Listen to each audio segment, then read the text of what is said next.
Mesdames et messieurs, est-ce que vous avez regardé le match de foot où Mbappé a été complètement humilié? C'est devenu la risée d'internet, top 1 tendance Twitter, c'est devenu un meme, tout le monde se fout de lui parce que apparemment il ne sait plus faire de passes et il ne sait plus faire de penalty.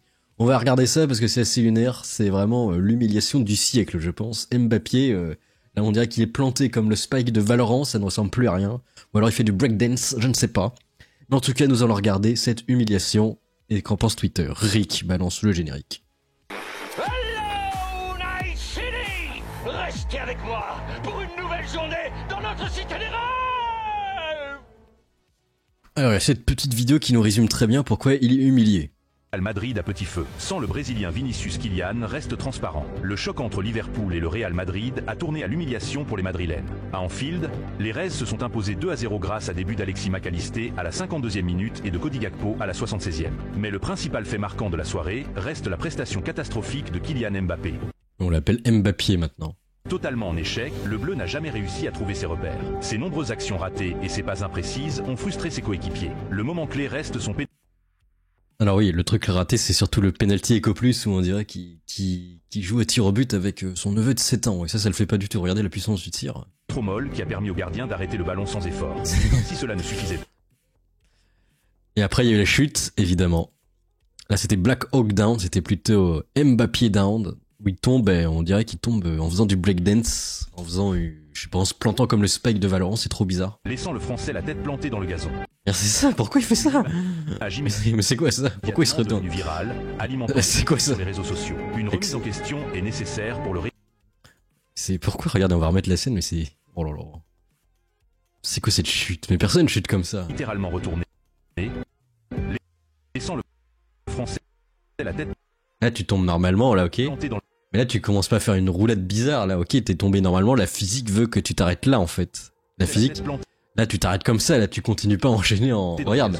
Une image immédiatement. C'est pas naturel, regardez. Je vais vous laisser tout en entier. Là, c'est le moment où il est censé s'arrêter par la physique. Là, c'est le moment où ses jambes, bizarrement, font un contrepoids bizarre et il part en testiculos. Dans le gazon. Une image immédiatement devenue virale. Et du coup, on va voir les mimes qu'il taille. La photo en 4K de Mbappé MDR. Il a posé le spike sur A ou B. Alors oui, ça c'est une référence à Valorant, ce que seuls les gens peuvent connaître. En gros, le but du jeu, c'est de poser un poteau, littéralement, pour gagner. Et puis il y en a qui l'ont fait, évidemment. C'est lui le spike à planter. Sur A ou sur B, c'est le site à choisir. Il y en a qui l'ont dessiné en breakdancer. Oh mon dieu, mais qu'est-ce que c'est que ça? Après, il pourrait bien tournicoter. Il fait des tours sur lui-même, des trickshots, ça pourrait être bien. Street dancer aussi. Ça va être la soirée des mêmes. Même ça, il arrive pas à inventer. Ouais. Il a recopié cette fille qui faisait du foot. Et il s'incruste très bien dans les décors. C'est assez réaliste quand même. Street Fighter aussi. Il va vous dire, mais non, c'est Tekken, je m'en fous. C'est un jeu de combat lambda. Personne n'y joue de toute façon. Le numéro de cirque parfaitement réalisé. Il a de l'avenir. Aucune différence. Cette version aussi qui est assez drôle où il se prend comment ça s'appelle, un Tombstone Pile Driver de l'Undertaker, hein, évidemment. Le 69 inversé qui te casse le crâne. Ce finisher épique de ce catcheur de la WWE emblématique. Et on le voit, il est en PLS dans les vestiaires. Personne ne veut lui parler, c'est le timide de l'équipe. D'après la légende, c'est lui qu'on sélectionne en dernier pour les cours de sport parce qu'il est nul.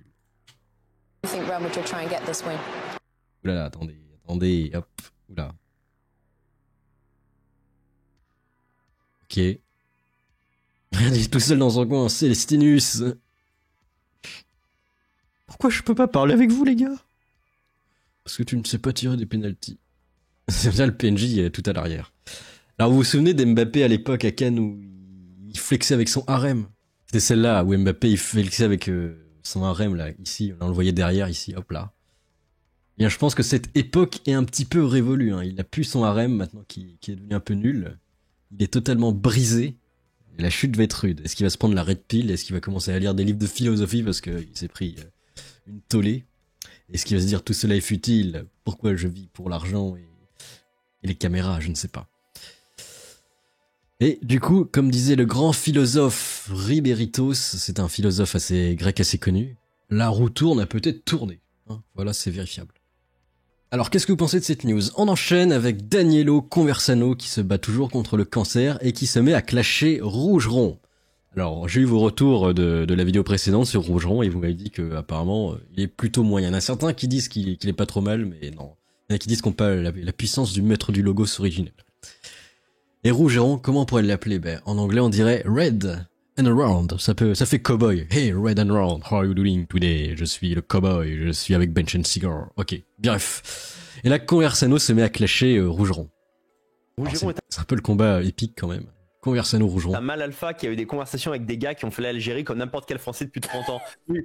Non mais c'est vraiment ça, il est super ce com. En fait le mec il nous parle, en gros il nous dit bah les mecs d'avant à la Jean Gamin quoi, les mecs d'avant que j'en avais dans le froc, bah merci Pierre.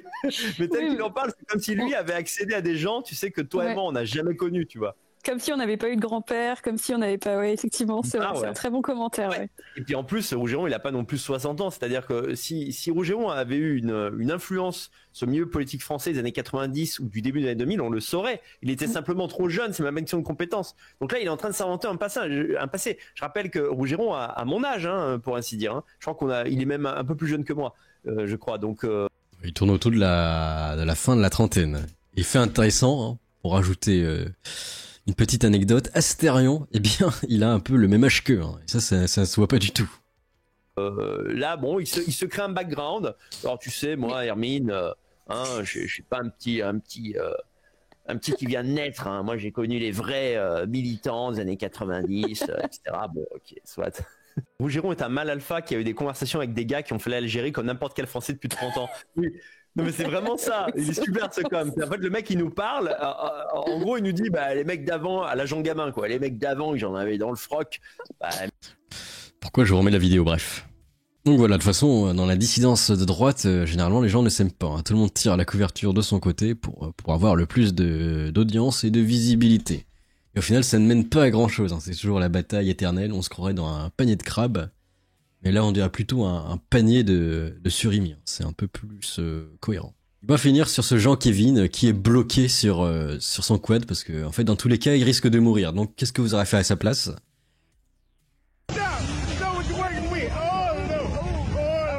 Qu'est-ce que c'est que cette dégaine? Quand vous êtes à sa place, vous faites quoi, personnellement? Vous restez comme ça, vous essayez de cambrer vers l'avant ou vers l'arrière ou vous bougez plus?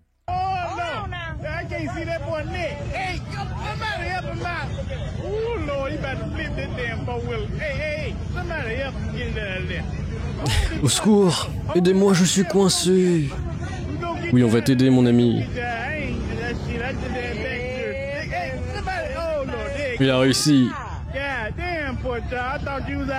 Sans question philosophale, est-ce que ce serait pas plutôt le quad qui devrait se faire porter par lui? Ce serait peut-être plus efficient au niveau énergétique. Mais tu t'es accroché à cet engin comme si c'était le dernier Chicken Wing. Qu'est-ce que c'est cette vanne? Alors, en tout cas, ça me fait réfléchir cette réplique philosophique. Bref, qu'est-ce que vous pensez de ces news? Laissez vos avis dans les commentaires. À la plus, Amogus.